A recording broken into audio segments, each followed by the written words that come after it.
Good afternoon, dear participants. Welcome to the Kazakhstan American Corners program. My name is Timur. I'm from Pavlodar, and I'm a coordinator of American Corner Pavlodar.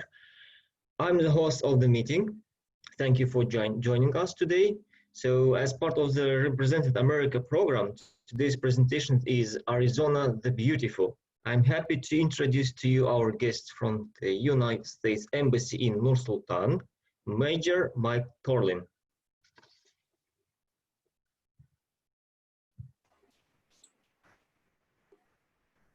So shall we begin, Timur, or do you have a, Yeah, it's just introduction section. So Mike's presentation will last for about 30 minutes. After there will be time to ask questions. Now I ask participants to mute your microphones. This session should be interactive, so please participate, don't hesitate.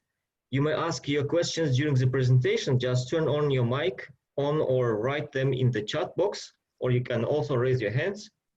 So we will try to answer all of your questions. Now I give the floor to Mike, please. Okay, great. Very glad to be able to get the chance to reach out and meet people and to tell you a little bit about the state of Arizona that I'm from. I wasn't born in Arizona, but I arrived at the age of 10, and I consider Arizona my home state. And I'm excited to be able to tell you just a little bit about it.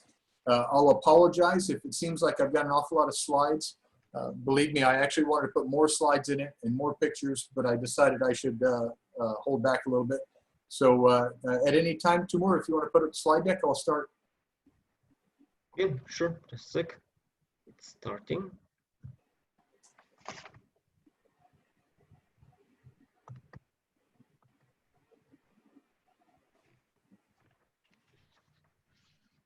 Okay.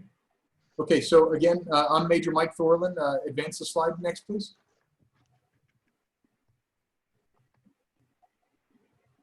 So these are the general topics we're going to go into. I'm going to tell you a little bit about myself. We're going to talk about geographically, where is Arizona? I'm going to give you a little bit, probably too much Arizona history.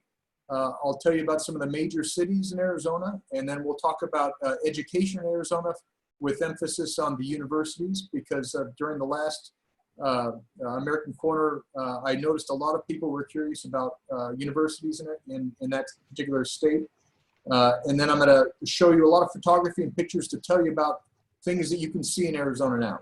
And then a slide where I'm going to discuss very briefly some key attractions in Arizona that people tend to be interested in. Unless there are any questions, I'll move on to the next slide. Okay, so again, third time, my name is Major Mike Thorlin. I work at the U.S. Embassy in Nur-Sultan as the Bilateral Affairs Officer within the Security Cooperation Office. My function as a Bilateral Affairs Officer, and this is what brought me to Kazakhstan, is the state of Arizona has what's called a state partnership relationship with the Kazakhstan, really with the entirety of the nation of Kazakhstan. And it's not only MOD, but it's security services. So I'm an officer in the Arizona National Guard. I'm a part-time soldier. When I'm not here, I only conduct my military service part-time on weekends and for brief periods of training. But I had the opportunity to come to Kazakhstan, bring my family, live here, work and help forward, Kazakhstani, Arizona, United States security ends. And I saw that as an opportunity I wanted to take advantage of. So I've lived in Arizona since 1978. I arrived in Arizona at the age of 10. My father was an Army officer. He was stationed in Yuma, Arizona at a test station there. And that's how I came to be an Arizona resident. You can see the list of cities I've lived in. I obviously arrived in Yuma.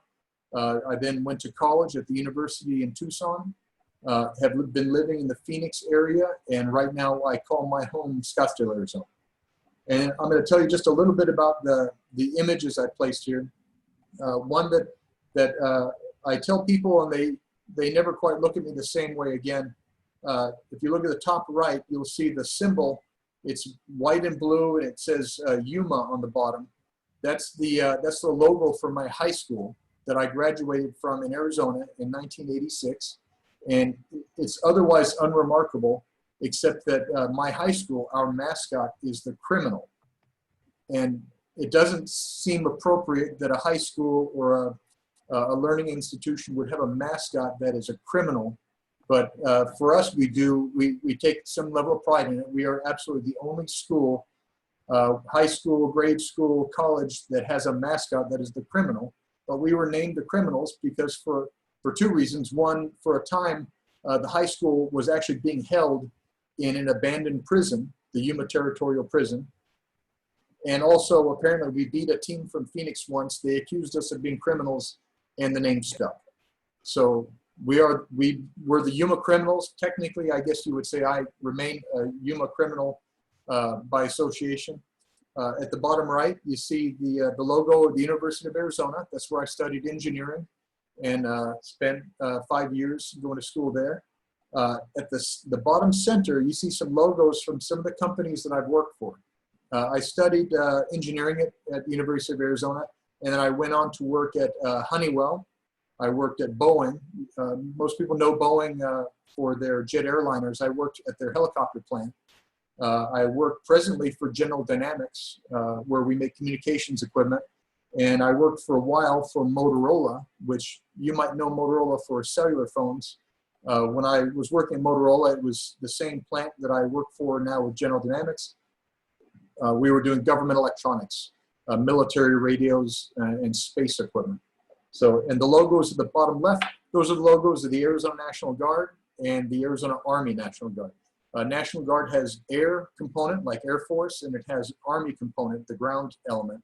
And I'm an Army officer, I'm an infantry officer. My job is on the ground. So unless I have any questions from anybody, I'll work on the next slide. Okay, so where is Arizona? This is a very, very simple drawing that shows kind of that flat map of the earth. And you see Nur Sultan in Central Asia, and obviously we're over on, clearly in the United States in the southwest end. And I did the math the other day. It's actually 6,594 miles, or 10,611 miles, if you could fly from Nur Sultan to Phoenix. I don't recommend that. Next slide, please. So now if you think of it from the perspective of the nation of the United States of America, Arizona is in the southwest corner.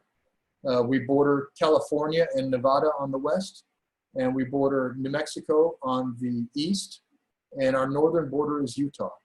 And you'll see that our longest border on the south is with the country of Mexico. And if you look at the detailed picture a little further to the right, you can see that Phoenix, which is the capital and the major metropolitan area of Arizona, is kind of south central. My hometown, Yuma, is in the far southwest corner of Arizona. And where I went to the university is kind of more south and east. Unless anybody has a question on that, I'll move to the next slide.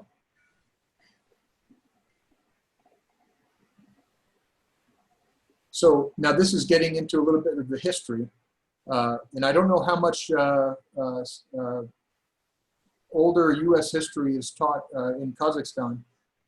The area of the Southwest and, Mexico, southwestern United States was originally colonized by the Spaniards who came to America, looking for gold, the treasures, converting the natives to Catholicism and Christianity. That land was eventually became Mexico. The yellow area you see here, that was the extent of Mexico back as late as 1824. You can see in red, that's where the state of Arizona resides. So we were very deep inside the proper territory of Mexico. If you go to the next slide, please, you'll see how Mexico gradually began to shrink. And you see that that pink area is land that had formerly been Mexico, but had been basically taken or awarded to the United States after the Mexican-American War. And of particular interest to me is within that state of Arizona shape, you see that sort of pinkish, reddish area. That's the Gadsden Purchase, and that includes my hometown of Yuma, Tucson, I believe part of the Phoenix area, that was purchased from Mexico prior to Arizona being awarded statehood. So, as you can imagine from that map with the large yellow area and now this map with that large pink area, Arizona has always been very deep into what had formerly been Mexico. And so a lot of our traditions, a lot of our ethnic groups, a lot of the languages that are being spoken in Arizona are reminiscent of its Spanish and Mexican origins. So no one should be surprised that the best place to go for Mexican food is in Arizona, in my opinion. Next slide, please. So Arizona remained a territory for quite a while until February 14th, 1912, which is Valentine's Day. Arizona was brought into the United States as the 48th state. The Arizona flag that you see on the left, just like states of many countries and other states in the world, and just like Kazakhstan, our flag has some symbolism in it. And if you break down the components, there are 13 red and gold stripes that all radiate from the star, and that's intended to symbolize the picturesque landscape of Arizona. The copper-colored star in the center represents Arizona's copper resources. Arizona has been referred to as the copper state. We have huge copper mines throughout southern Arizona, from which we derive a lot of the mineral wealth in Arizona. So copper is a very big part of Arizona's history and Arizona's economy to this day. To the right, you see the circular seal of the state of Arizona. And in Latin, within the seal, it states "ditat Deus," or perhaps somebody can pronounce it better than I. Maybe John Sadler could, which literally translated means God enriches. So unless anyone has a question on that slide, I'll ask Timur to advance it. Okay, so now I'd like to talk about some conspicuous Arizona residents or citizens and how they contributed to the history. And one thing about Arizona, while it was formerly a Spanish colony, formerly underneath the nation of Mexico, before that it was a native land that had Native Americans on it, as opposed to people who came in during colonization. And one of the more conspicuous Arizona, call him a resident before there was an Arizona, was Cochise. Cochise was an Apache Indian, and he fought against the United States government during the Apache Wars. Was thought to be an exceptionally capable leader and warrior, and his name and his history continue to be a very strong influence in Arizona. You'll see on the right there's a picture of his bust, or let's say a bust of him that's in the Bowie National Historic Site. And the photograph of the mountains you see below that text, that is the Chiricahua Mountains in southeast Arizona, where he and his followers would use as sort of a hideout to escape U.S. government soldiers. Unless there are any questions, I'd like to move on to the next. And forgive me if I'm speaking a little too fast. Please don't hesitate to say something and I'll slow down. So I'm really curious as to how many people from Kazakhstan recognize the photograph of the gentleman on the right. That's Geronimo. So just the name Geronimo is very famous in the United States. When you say Geronimo, people know exactly who you mean. They know, or at least they know about the legend. It's famous for being a war cry during the Second World War. Particularly airborne troops who were jumping into Normandy, into Europe, in order to, as part of the Allied invasion of Europe, to retake Europe from the Germans. But Geronimo also was a very significant resident and and figure within Arizona. He was from the Apache tribe. He was born on the during 1829. He passed in 1909. And he also was a very prolific fighter against the United States government troops and a supporter of Native peoples. The photo you see in the bottom left, that's the Geronimo Memorial, and that's also in southern Arizona. Unless there are any questions? Yeah, yes, sir. There's a question from Abdullah. So he's asking, are there any Indians? There are many Indians in Arizona. And in fact, I have a slide coming up that helps to illustrate what the tribes are and where they're located.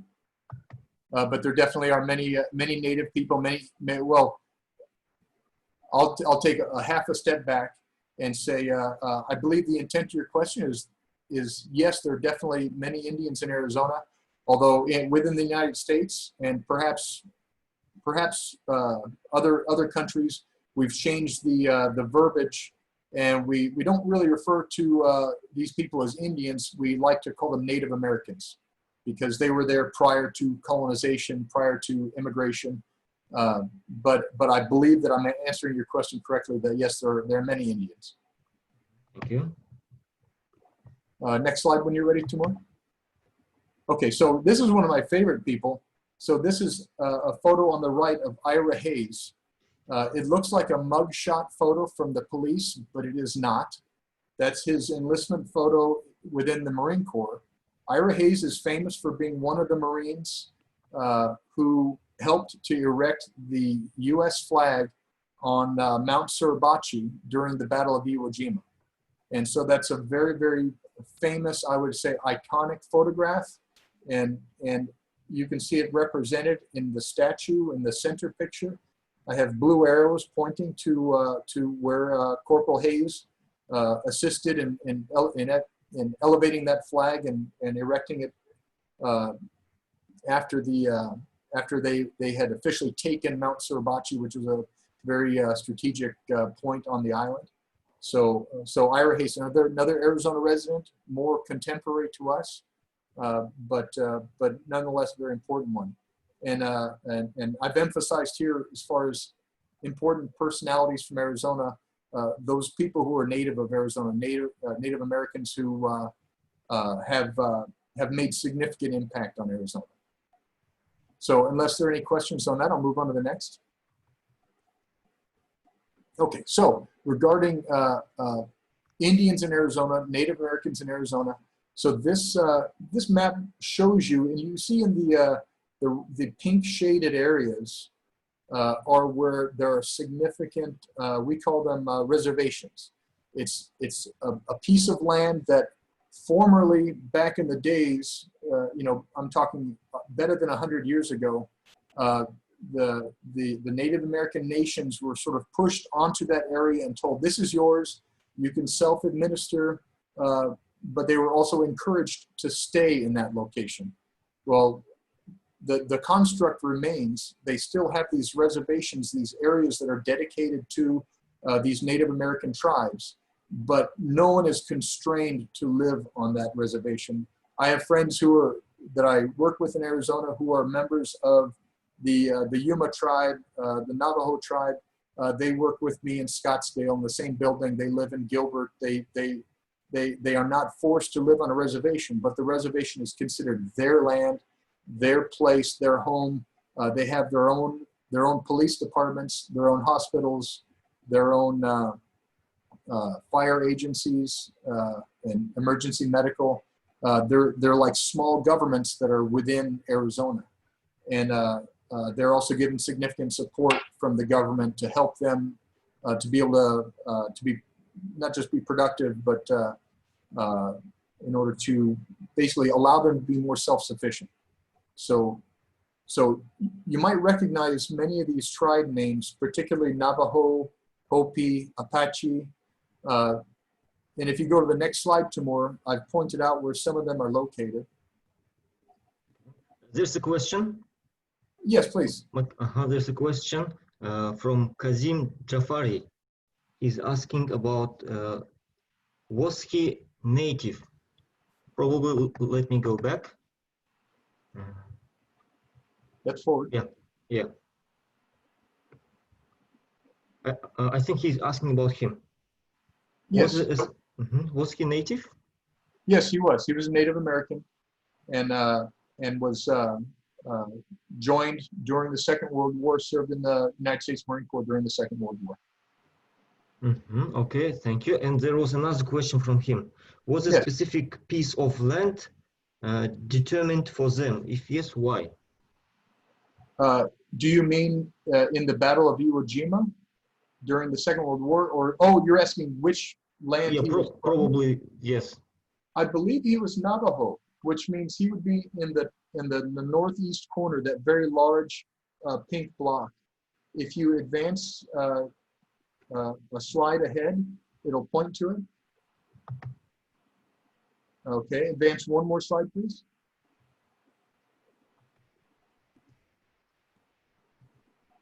Oops.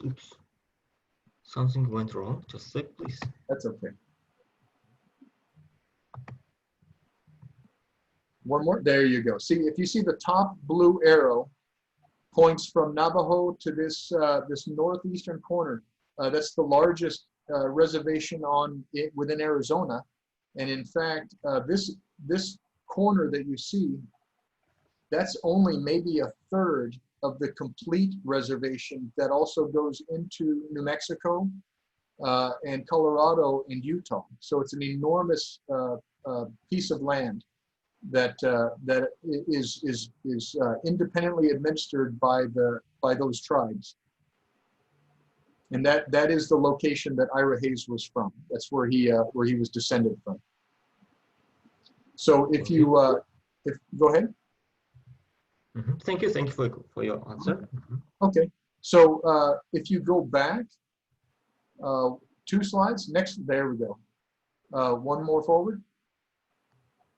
You'll see at the bottom, you'll see a tribe called Yuma and Cocopah. Both those tribes are from the southwestern corner of Arizona, and that's where I grew up. And I'm ready for the next slide, subject to any questions. Okay, thank you. Okay, Phoenix.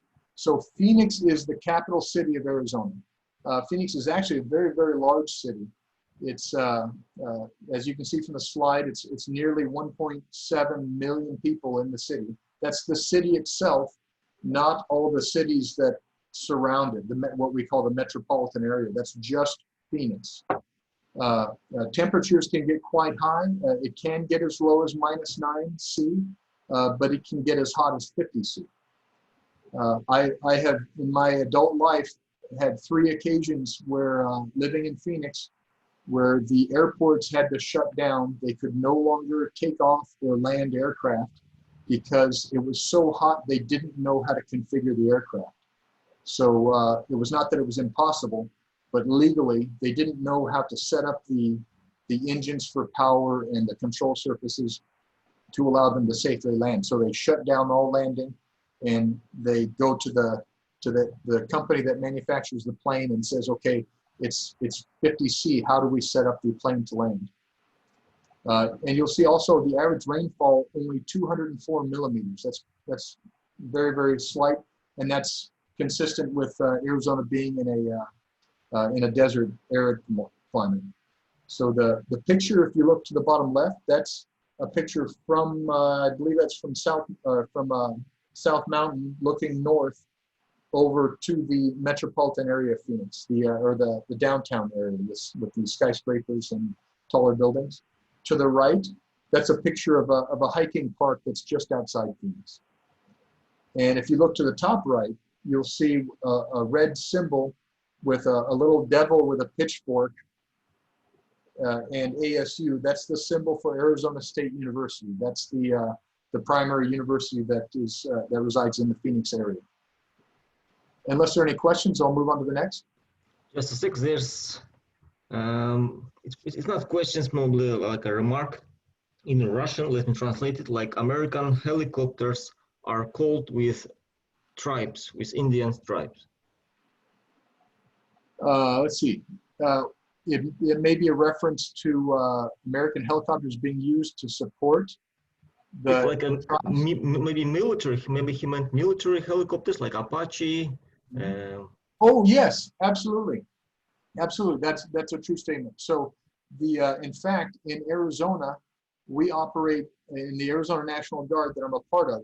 I'm not a pilot. I don't fly helicopters, but the helicopters we operate are the Apache, which is named after a tribe, the Lakota, which is also named after a tribe, and the Black Hawk. Those three helicopters all named after American Indian tribes, or Native American tribes, excuse me. So yeah, that's a very good point. Thank you. Very interesting question. Thank you. Yeah, and actually, when I worked for Boeing in Arizona, the project I worked on was the Apache helicopter. And unless there are any other questions, we can move on to the next. So this is just a larger view of that picture of Phoenix that I thought would look better if it was expanded. And if you look to the right, you can see a stadium, the largest building on the far right. And if you could advance the slide one. Okay, so another view of downtown Arizona. You can see how clear the sky is. You can, like in Kazakhstan, there's so many things that are so similar between Kazakhstan and Arizona. Like in Kazakhstan, you can see forever. You can just see miles and miles because the area, most of the land is so flat, at least in the steppe, maybe not so much in Almaty, but certainly on the steppe here in Nur-Sultan, it's very flat. The pictures to the right, the bottom right, that's a picture of Arizona Cardinals Stadium. That's a stadium that is used for professional football, American football. And the view on the top right, that is a view of I believe it was a Memorial Day celebration where they put out a large American flag and they were celebrating U.S. soldiers who were at the game. And you know, you can see how many people fill that stadium. I don't know if it was 30 or 40,000, but people in Arizona take sporting events very seriously. Whether it's American football, basketball, baseball, you'll see huge crowds of people, and it becomes a big event where people will actually go to the stadium. They'll drive their truck or their car, and they'll park in the parking lot, and they'll set up a grill, and they'll do barbecue or shashlik in the parking lot, and drink their beer and talk with people and play music just to enjoy the day before the game. So it's called tailgating. I think it's called tailgating. So unless there are any questions on this slide, I'll move to the next. Yes, there's a question about the weather in Arizona. Is it cold in winter? In some places it's cold. In other places it's not very cold.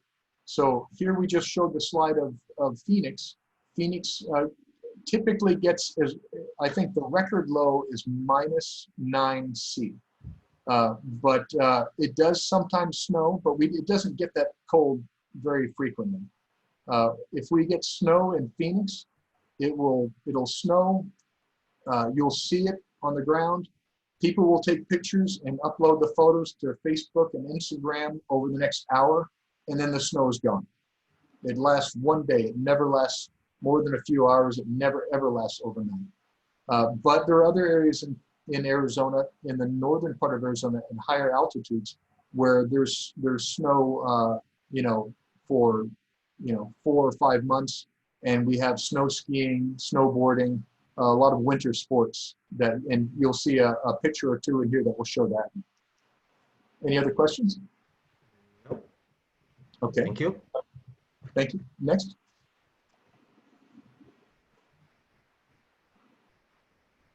Okay. So another slide from Phoenix. This is just another sports venue. This is the sports stadium that you saw looking at the skyline at the cities.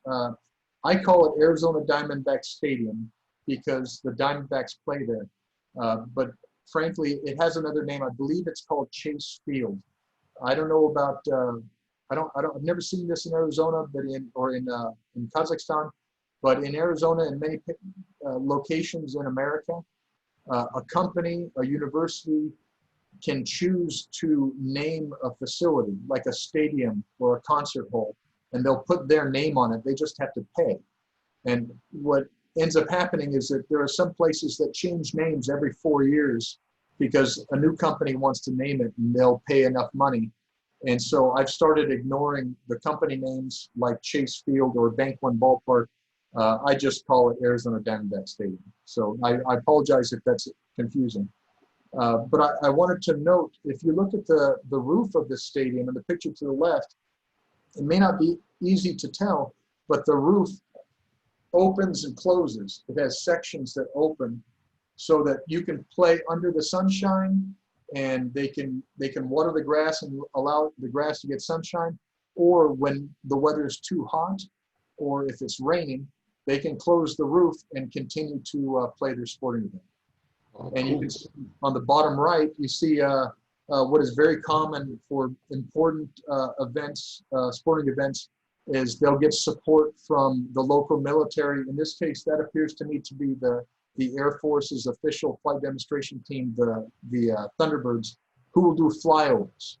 And as an interesting story from my personal experience, this field, I don't know if you guys, certainly there are people here who remember 9/11, 9/11 of 2001 when the Twin Towers were attacked and when the U.S. was attacked. After that, my older brother Scott, he worked in the FBI in Phoenix, and he was a bomb technician. He would go out and work with bomb threats, and he was working security.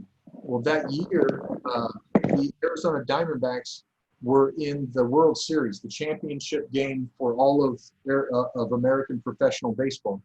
And they would give all the people running security, they would give them free tickets so that their family could go see the game. Well, my older brother gave me a ticket and sent his daughter with me. And so I took his daughter, Jordan, with me to this game, which was Game 7, the final game of the World Series. And so I took Jordan. As we were walking, I saw not these airplanes, but a B-2 bomber flying overhead because they try to do special flights and stuff in support of the game. But that was the game where the Arizona Diamondbacks won the championship and won the World Series. If you don't follow sports, or if you don't follow American sports, that may mean absolutely nothing to you. But if you know baseball and if you know sports, perhaps then that has some meaning to you. But so it was at this stadium that I got to go to that game, and it was my first professional baseball game that I've ever seen. It was very, very impressive. It was a very good game. So unless there are any other questions, can we go to the next? Yeah, actually, there's a question about sports or concerning sport. So it's like a private question. Just a sec, let me read it. About NBA, Phoenix Suns basketball team. So he's asking whether you are a fan of this team, basketball team. Which team? The Seattle Phoenix Suns. Suns?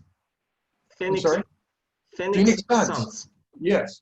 I would say I am a fan. I don't know much about basketball, and I'm an awful, terrible basketball player. But as a kid, when I was going to school in Arizona, we had opportunities where we got to go visit and watch the Phoenix Suns not just play games, but practice and meet the players. So if there is a professional team that I like, it would be the Phoenix Suns. They're not just a good team, but at least at the time, very good people. So I'd say I like the Phoenix Suns. Thank you. Not very committal of an answer though. Sorry. Okay, next. Okay, Tucson. So Tucson is one of my favorite cities in all of Arizona. Tucson is where I went to the university after I graduated high school in Yuma. As you can see by the blue star on the map, Tucson is in the sort of the southeast corner of Arizona, quite close to the border. Yeah, there you go. So the logo to the right with the red and white and blue A, that is the University of Arizona logo. So Tucson gets colder than Phoenix does. Tucson has been as cold as -14°C and rarely gets as hot as Phoenix. They get significantly more rainfall, but it's also a relatively small city. It's only just under 550,000 people. I really like Tucson because it's the way to live in a small city that's still big enough to get whatever you want. I really like this picture on the bottom left that shows you Tucson. In the background, you see a mountain almost directly under the sun that has a white image on it. It's hard to see with this picture, but that's a white A. That is basically people have formed a letter A from rocks and then painted them white, and that's symbolic of the university. But I love this photo because it shows you about the modern Tucson, the old Tucson. There's a lot more green and trees than you really see in Arizona, certainly in Phoenix. Tucson also has a lot more history. The white building you see in the center photo, that's San Javier del Bac. That's a very, very famous, very, very old Spanish mission that was established in the 1700s by, I believe, Cortez, who was one of the initial conquistadors that came into Mexico and what we now call the southern United States. Very, very beautiful mission. You can go inside and get a tour, and you can see just how old it is, but how well it's been kept. And to answer the obvious question, they did not finish the right tower. So it looks like something's missing on the right side. That's because they simply didn't finish that tower. And then if you look at the photo to the right, where you see a tall saguaro cactus covered in snow and surrounded by snowy covered plants, yes, it does snow. It snows more in Tucson than it does in Phoenix, but it snows much more in Flagstaff in northern Arizona than it does in Tucson. So does anybody have any more questions on that slide? Yeah, there's a question about the weather. Is the weather in Tucson similar to Nur Sultan? I'd say it's closer, but one thing that's quite different about Tucson is that it does not get nearly as cold as Nur Sultan. I'd say it's probably closer to Almaty weather, but not even that cold, because we don't have, in Tucson, the snow doesn't stay on the ground. It doesn't remain that cold. Because Tucson has mountains surrounding it, the weather patterns are different. So we don't have the strong wind that you have in Nur Sultan and that you have across the steppe. But we do get a lot of storms. We get lightning storms, electrical storms, where you'll see lightning flashing across the sky, striking buildings, striking trees, and it's actually very beautiful. Any other questions? No, for now. Okay, move on to the next, please. So another picture, maybe in this slide, it's a little easier to discern that is a letter A on the mountain. And I don't want to shock anyone, but that mountain is actually called A Mountain. That's what its name is, because they have an A on it. And another closer picture of San Javier del Bac, just a beautiful, beautiful thing to see. And there's not as many preserved missions in Arizona as I would hope, but that's a very good example of one. Unless there are any questions, please go to the next slide. Okay, so this is a fascinating part about Tucson that I always really liked. So while I'm not a pilot, I've always loved aviation and airplanes and anything having to do with that. And there is an Air Force base in Tucson, and one of its functions, in addition to flight operations and doing things that you would expect an Air Force base to do, is they have what they call the AMARC, aircraft. I'm not going to go to the AMARC. It's basically a storage place where when an aircraft in the United States Air Force, Navy, Marine Corps, Army is retired or it's considered surplus, they don't just scrap it. They don't immediately sell it to anyone necessarily. They'll take the airplanes, they'll fly them to Davis-Monthan Air Force Base in Tucson. They remove the engines, they remove the fuel, they remove the liquids, they remove some of the electronics, anything that's sensitive, and then they will basically spray the airplane and cover it with plastic, and they'll preserve it. And they'll just wheel it right out onto this field, this desert field. They'll park it, and it will just sit there in the sun until someone needs it again.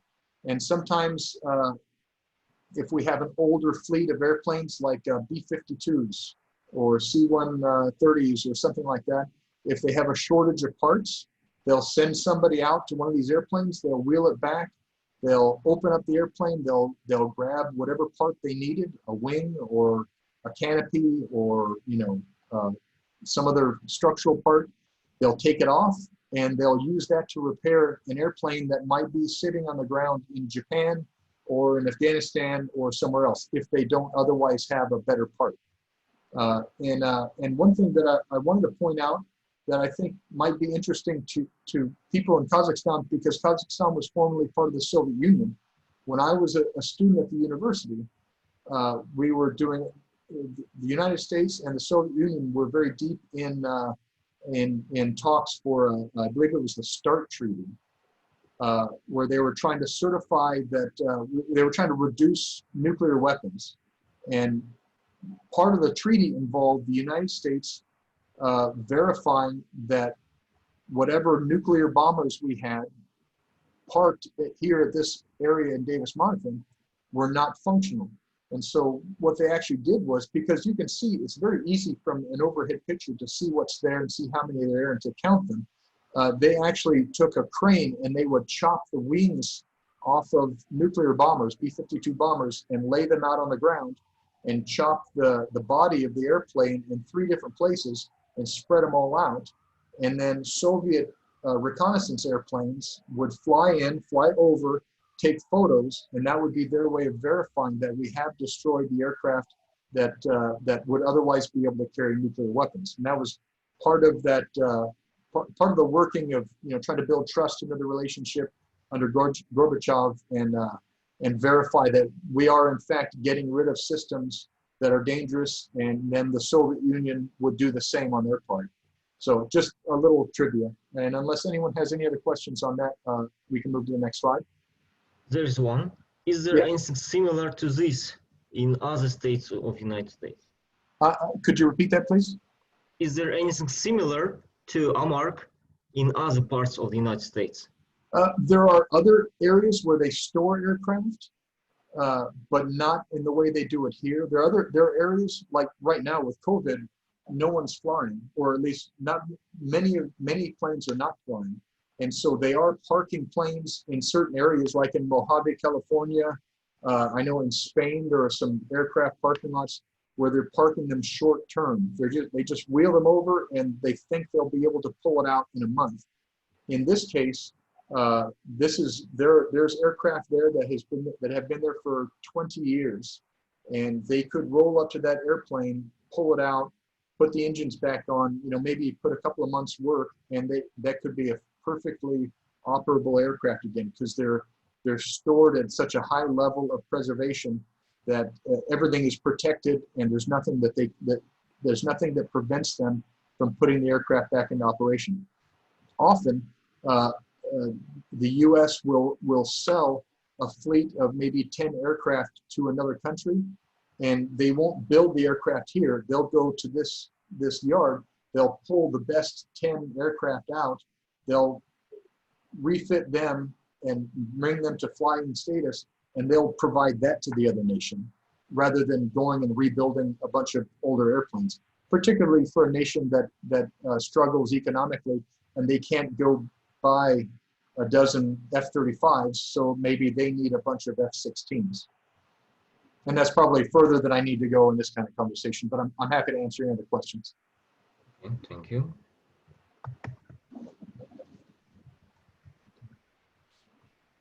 Okay, so Flagstaff. So Flagstaff is it's actually the 4th largest city in Arizona. The population 75,000.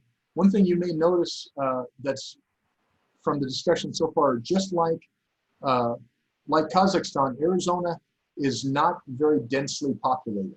We have a few big cities, and then we have a lot of small towns, but there's not the huge population in Arizona that we have, say, in New York or in Florida or California. Arizona is a lot of desert, a lot of open, empty space. So Flagstaff is one of the nicer towns in Arizona. Flagstaff is in that area that's up in the mountains at a high altitude. You can see by the sign, the Flagstaff, Arizona sign on the bottom left, that there's plenty of snow in Flagstaff.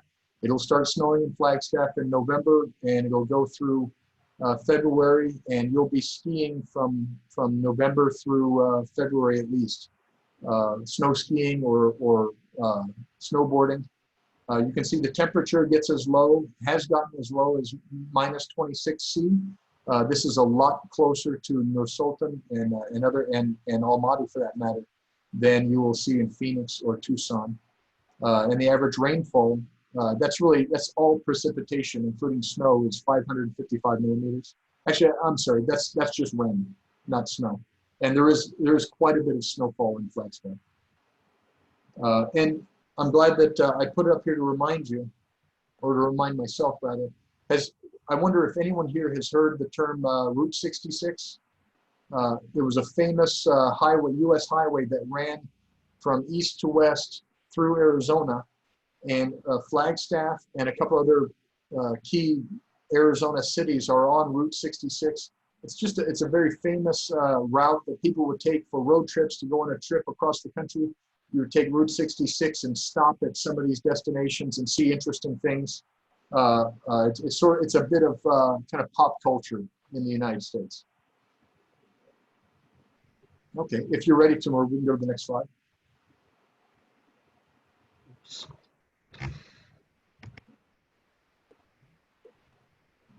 Okay, so now there's a view of Flagstaff that is, I believe, facing south. If you look to the far right, you see a white dome. That is the university stadium where they play their football games, soccer games, baseball games. You can see it's very wooded, lots of forests, lots of wood, lots of trees. Next slide, please. Now you can see the mountains that Flagstaff runs up to. That's the San Francisco peaks. Up there are lots of ski resorts and ski runs. As I said, you can go snowboarding. Anything you do in the snow and in the winter time here in Kazakhstan, you can do over there. You just aren't quite as cold. Unless there's a question here, we'll go to the next slide. So, and I should say Flagstaff and Northern Arizona, if you live in Phoenix and the summer's getting hot, you're hitting 50 C, you start thinking about how you're going to get to Flagstaff, because the weather is so much cooler up there, and it's much better to enjoy outdoors than it is when you're in the middle of the desert and it's hot. So now this slide is my hometown, Yuma. And like I said, often I'll tell people I'm from Yuma, and they always kind of look at me differently, because Yuma is considered to be a strange place. Nobody understands why anyone would live in Yuma. Most people I know didn't grow up in Yuma on purpose. They didn't choose. But nonetheless, it's a nice town. It's a good place to be from. You see on the map the blue star in the corner. Yuma is in that extreme southwest corner. Yuma and San Luis, Arizona, are actually south of California. And there are not many cities in the United States that are south of California, because the California border protrudes out north of us. You can see the temperatures are quite extreme. It does get as low as -6 C, but it gets as high as 50 C. And then if you look at the photographs at the bottom, that really tells a good story. To the left, you see downtown Yuma. Yuma is an older town. It was established as a fort and a trading post in the 1700s, long before it was founded as a city in 1914. So you see the downtown area. If you look in the center picture, that's the Yuma Territorial Prison. So that is the prison that I alluded to when I said that my high school, at least temporarily, was held in a prison. That's the prison that they held classes in. I don't imagine that they had the doors closed all the time. Perhaps the teachers wanted to, but that's part of how the school got its nickname. And then if you look at the bottom right, you'll see a Castle Dome mine. And in fact, please go ahead, Timur, and advance to the next slide. So Castle Dome Mine is a very famous mine that they were pulling, I believe it was a gold mine, back in the 1800s. I don't know how successful it was, but it became a prominent site now to visit, to see, and a lot of very interesting things in the desert around Yuma. It's a closer look at the prison. And that rock feature behind the wooden building, the prominent feature, that is called Castle Dome. And that's an important landmark. A lot of sites, businesses, and landmarks are named after Castle Dome. That's the landmark, but there's Castle Dome Airport, Castle Dome Gunnery Range, Castle Dome Grocery Market, etc. So unless there are any questions here, we can move on to the next slide. Okay, so here's an interesting picture that helps give you a little idea about Yuma. So when you live in a place like Yuma, where it's that hot, you know, you're often, you know, there's just not a whole lot to do because it seems otherwise so desolate. But we do somehow manage to find things to do, not always during the summer, but the area you see there, we refer to as the Glamis Sand Dunes. That's actually technically, and I apologize for this, that's actually in California, but it's a 5-minute drive from Yuma, and it's a part of everyone who lives in Yuma goes to the sand dunes for parties, to go take their 4-wheel drives, you know, just to have fun. So that's kind of a striking picture from not far outside of Yuma that is important to people in Yuma and in Arizona. And I should add that a lot of movies have been made in this area right here. If you've seen a movie that has sand dunes like that, it's not unlikely it was filmed in Yuma, including some of the Star Wars movies. So unless there are any questions on that slide, we'll move to the next.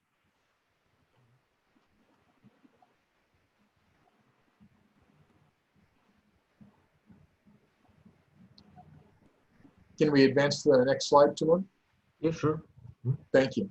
Okay, so those are the primary major cities in Arizona, and I'll go into now, and I'll try to make this a little bit quick. I don't want to drag this out too long.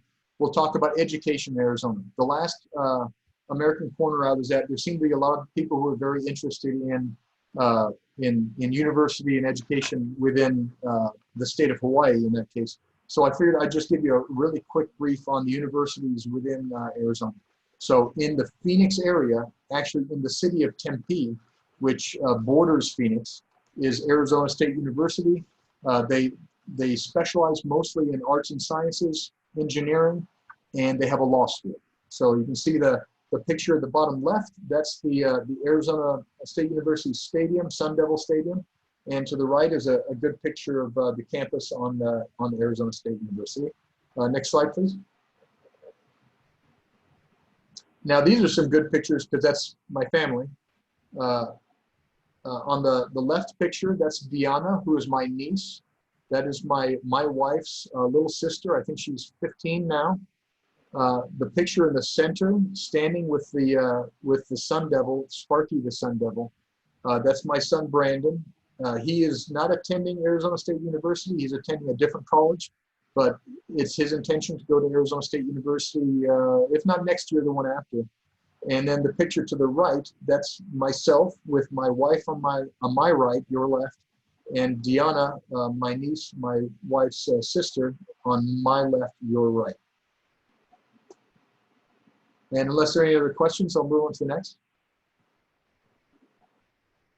So Northern Arizona, in Flagstaff, you'll see another photo that shows the dome, the sports stadium at Flagstaff, at Northern Arizona University. They have programs in arts and sciences as well as engineering. And the picture on the right is from inside that dome that you see to the left. And subject to any questions, we can go on to the next slide.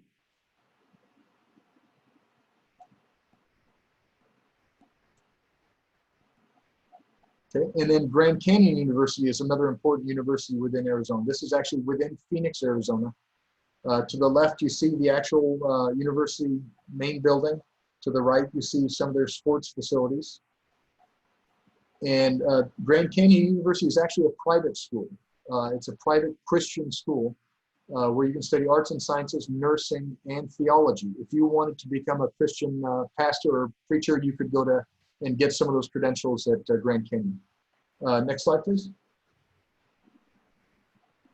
So this is important to me because this is actually my wife graduating with her master's degree from Grand Canyon University, where she studied nursing, and she got her master's degree in nursing. And unless there's a question on that slide, we can go to the next. There's a question. Yes. Is Grand Canyon does Grand Canyon look like Charon Canyon? Have you been to Almaty Charon Canyon? I have, and I see. We call the Grand Canyon the Charon Canyon of Arizona. Not really, but Charon Canyon is very beautiful. It does.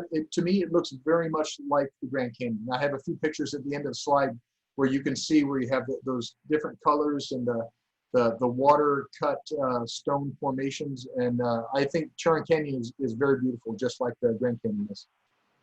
Thank you. Next slide, please. Okay, so a little bit about the composition of Arizona. You can see how it's changed dramatically over the last 40 years. You know, it's still very predominantly white and Hispanic, but you can see also that the minority members have increased significantly in Arizona. And I won't dwell on this one. If anybody has a question, I'm happy to answer it. Next slide, please. Okay, so what do people do in Arizona as far as industry? I put logos from a lot of companies that are very big, important companies within Arizona, and some of these I've worked for, some of them I haven't. But you may recognize many of these logos. Amazon is very big in Arizona. They have a bunch of warehouses and administration centers. Intel, who make semiconductors and computer equipment, they're very, very big in Arizona. And healthcare and finance are quite large in Arizona. Next slide, please. So the military, Arizona is quite a strong military state, mostly in aviation.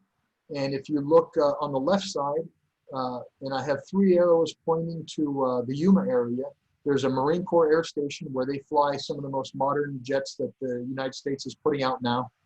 And it also has, and where I lived as a child, they have what's called Yuma Proving Ground. It's a test center where they test munitions, they test tanks, rockets, you know, artillery shells, helicopters, anything that needs a broad area to test, they'll do it over there. To the bottom right, that's a picture from a formation of Fort Huachuca. Fort Huachuca is in southern Arizona, very close to the Mexican border, and they do predominantly communications and intelligence functions there. In Tucson, the picture to the far right, that's an A-10. Tucson is one of the major operators of this kind of aircraft, and they do a lot of other things there, like the AMARC. And then in Phoenix, we have both the Air Guard and regular Air Force that operate out of the Phoenix area. There's an Air Force base called Luke Air Force Base, and then the Arizona National Guard flies planes out of the major commercial airport there called Sky Harbor. And unless there are any questions, we can move on to the next. So agriculture. Agriculture is enormous in Arizona, predominantly because you can grow anything in Arizona year-round. We don't have any problems with, you know, the ground does not freeze. It doesn't get too cold. So Arizona is a very big producer of cotton, which you see there to the far right. If you're wearing a shirt with cotton on it, this is what it looked like when it came out of the ground. A lot of citrus, lemons, oranges, limes, dates, for instance, and lettuce. And this is a very small list. In Arizona, you can grow nearly anything. And we also actually have the water for it. While it's a desert, we have the ability to pull water in from not just underground, but some of the large rivers like Colorado River. Next slide, please. Here's a good shot of Flagstaff. Winter sports are very good in Flagstaff. This is a snowboarding run. There are some very good ski runs and other ways to leverage the wintertime in Flagstaff. And next slide, please. Okay, so these are the dramatic pictures. One downside of living in Arizona, and particularly in Phoenix and Tucson and Yuma, is dust storms. So we have some very, very, very serious dust storms that will roll into town. And you see the top left picture, it's just devastating. You know, a wall of dust will just roll in from the east to the west, and it will cover everything. All traffic will stop. No one can move. You can't see 5 feet in front of your face in some occasions. It's just a reality of living there. You know, very, very dramatic events. Fortunately, they come and they go very quickly. So as long as you're safe and don't do anything foolish, you're generally okay. The worst part, in my opinion, of the dust storms is when I have to clean the pool in the house the next day. Next slide, please. So I mentioned earlier about lightning storms. I'm not sure I've seen lightning since I've been in Sultan. Perhaps it's happened and I just didn't notice. But in Arizona, and in particular in Tucson, lightning storms are very, very common.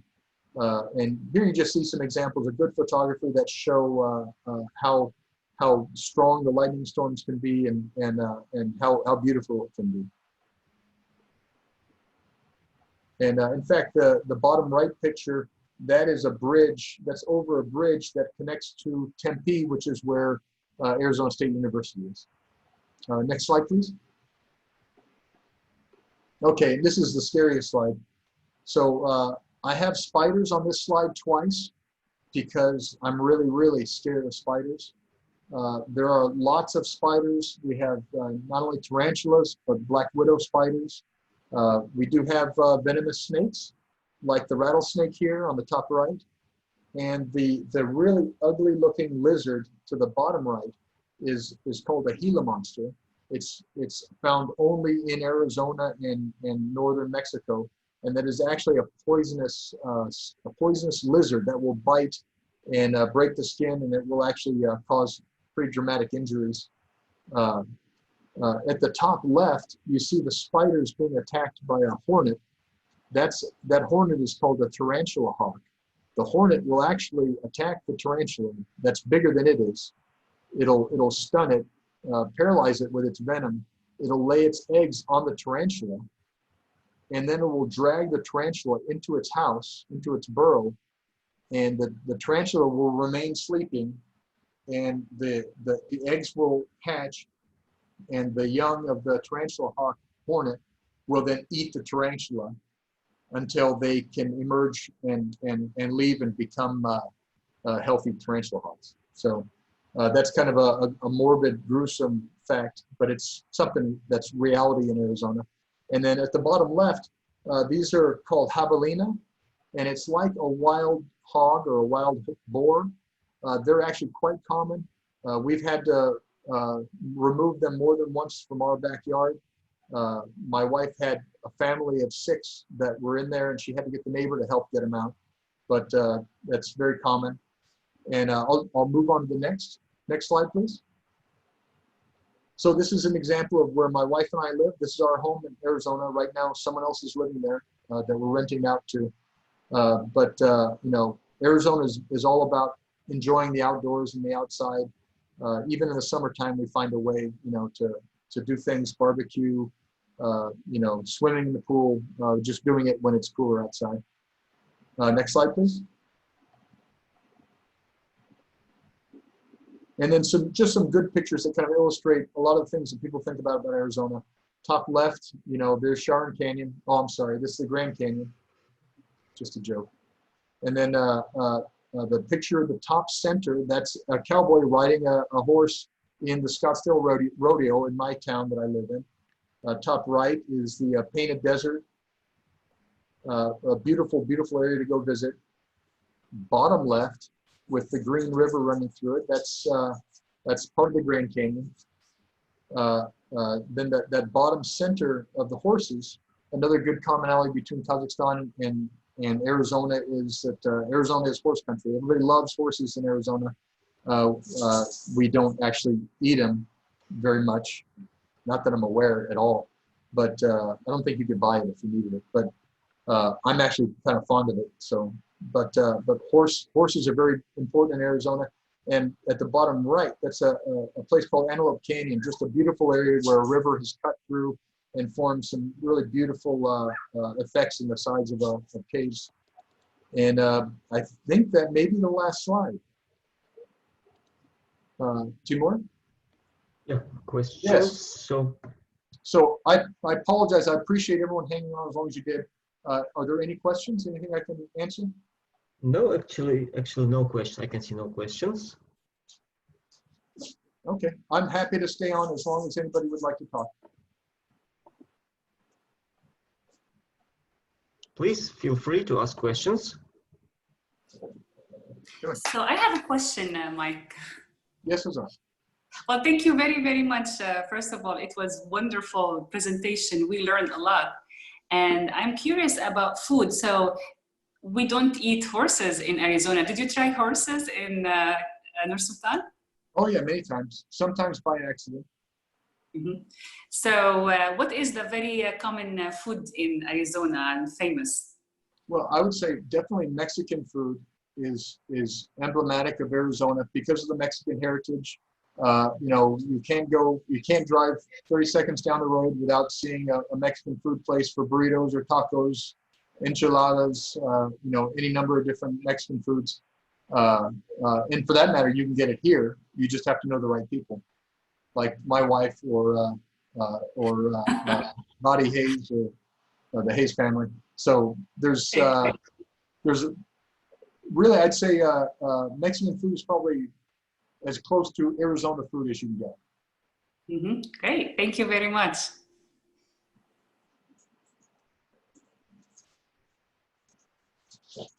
So I'm happy to answer any more questions.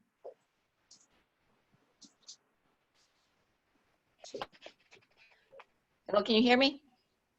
Yes, I think I hear somebody. Hazar? Oh, okay. So I just wanted to mention, I believe this is Hazar's last day. And I don't know if anybody else realizes that, but I wanted to thank Hazar for a wonderful job that she's done with American Corners.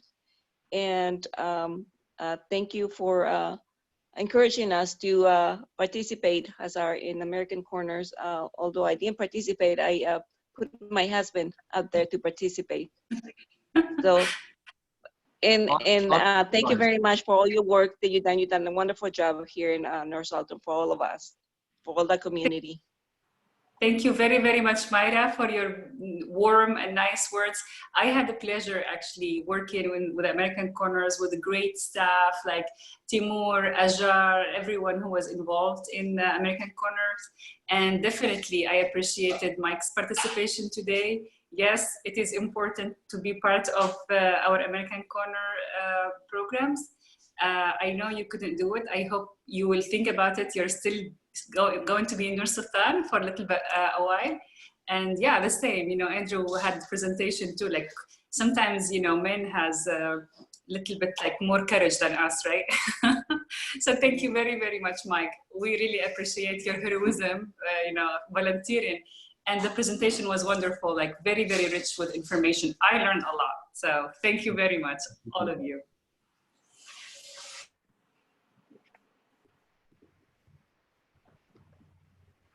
And thank you, Mike Thorlin. You did a wonderful job. No, thank you. It's a good thing I had somebody to supervise. Yes. So if there are no questions, then we will close the meeting, the session. Thank you very much, Mike, for your time and for sharing with us your information and experience. And thank you all who participate in the meeting. I want to remind you to all of you to give feedback to this event in our short survey. It will take only maybe 1 minute long. So follow us on the American Corner on Instagram and Facebook pages. See you soon and stay healthy. And Mike, thank you again. Thank you very much. You really, how to say, motivated us to visit Arizona now.